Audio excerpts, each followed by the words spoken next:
আজি আমি 100 দিনীয়া পঠন কাৰ্যসূচীৰ 10ম সপ্তাহৰ আমি এটি কাৰ্য কৰিবলৈ ওলাইছোঁ, এক্টিভিটি কৰিবলৈ আছে। এক্টিভিটিটো হ'ল আমি জুই নধৰাকে কি ৰান্ধিব পাৰোঁ, কেনেকৈ আমি ৰান্ধিব পাৰোঁ, কি ৰান্ধিব পাৰোঁ কোৱাচোন তোমালোকে।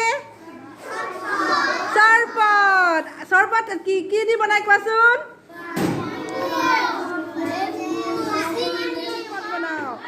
তাৰপিছতে আমি কি বনাওঁ, চালাড বনাওঁ নে নবনাওঁ।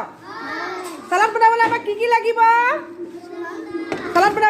লাগিব, গাজৰ, তাৰপিছত তিয়ঁহ, তাৰপিছত পিঁয়াজ, তাৰপিছতে আমাৰ কি লাগিব বিট, দেখিছা বিট, তাৰপিছত বিলাহী, এইটো বিলাহী বুলি কয়, বেঙেনা নকয় আকৌ দেই, এইটো বিলাহী।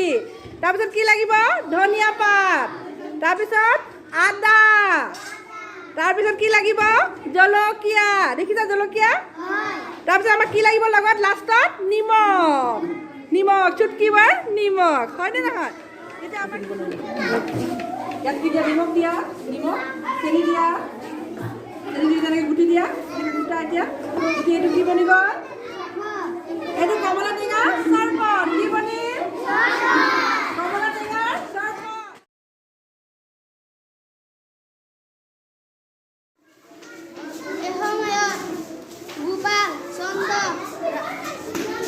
বসবাস কৰিছিল সেই সময়ত তেওঁ সামৰিক